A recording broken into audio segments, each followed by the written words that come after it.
What's up, guys? I want to talk about camp stoves. Now, I've got 3 of them. And one of the biggest raves right now is this particular stove here, which is made out of all titanium. I mean, it's like, what is it? 0.9 ounces. I mean, this thing is super light. Super affordable, too. When you push this down, and I mean push it down, I gotta really force that. Now look, I can't do this one. So I have to make sure that I've kind of got all these lined up before I start pushing them down. And I'm really pushing down pretty hard.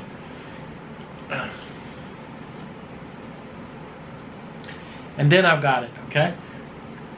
I mean, 0.9 ounces, that's pretty amazing if you think about that. And when you're doing a particular pot, for example, I mean, it's not bad. This one pretty much covers all of it. I mean, I could use it. But the question is, you know, how reliable is it? That's the thing. And when I push on these, I don't know, it just doesn't feel very reliable. Then you've got these they sell, which is kind of cool, because they actually, they fan out. And then they flip out. These are super affordable too. These are really affordable.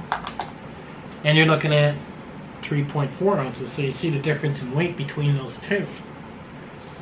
Now this one, it has an actual automatic light on it, which they say works pretty good. Now this one sits pretty good on the pot though. Okay? This one sits pretty good on that pot is what it does. And it covers quite a bit of distance. So it's a little more stable. And it's got a lot more burning radius compared to the titanium one, as you'll see there. Now we've got an expensive stove. I don't know if you'd call it the high-end stove of them all. I think they run about 50 bucks. There's 2 types. There's a light in this one. The light doesn't have the stove folding. Like this particular stove, it folds down. You pull this down and it flips down. Now this one, a little stiff.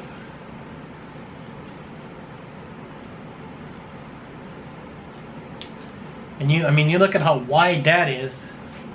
The wideness on that covers the entire pot basically of this Tokes pot here. Nice and stable.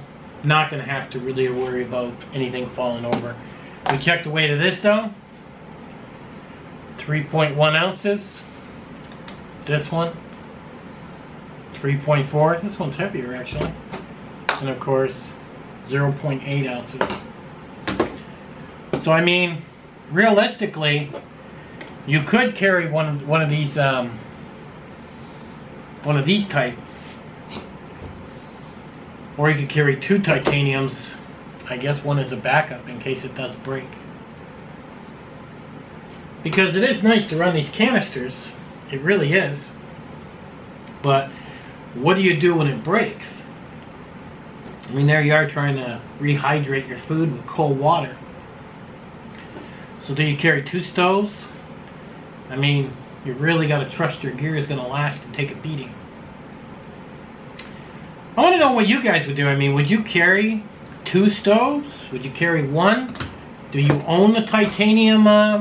Do you own the titanium one? Do you find it reliable? Do you own this one? And do you find it reliable? I've seen people on the Appalachian Trail swear by this particular stove here, which is a lot more pricey compared to these other ones. I think this one was like 12 bucks. I can't really, I'll put links in the bottom. But this one's got an automatic ignition light. And then of course the titanium one. Just amazing how cheap these have gotten. So I guess if weight is a big factor, you're going to run the titanium one. Because like I said, I mean 0.9 ounces, I mean, you really can't go wrong with a stove being that light. So if you were going to carry a stove, would you carry a stove that's super light? Would you carry something it's a little bit heavier but has a much bigger base on it? And this actually has a much better adjustable variable gas too. You can actually simmer with this one. Where with these other ones you're kind of stuck with full blast or nothing. So there's 3 types of stoves, guys. I'll put their links in the bottom. But if you have any experience with any of these stoves, put it down in the comments. Which one would you prefer? Super light, super stable, adjustable, automatic lighting? I mean, because that's what we got quite a combination here if you think about it. Okay? You know, this one's super stable, but you got to use a lighter on it. This one here has the automatic ignition, which could fail. I mean, everything has a chance of failing. Or would you use the titanium one that you actually have to light with your fire starter or your lighter or whatever, because it's super, super light. Let me know which stove you like. I'll catch you guys later.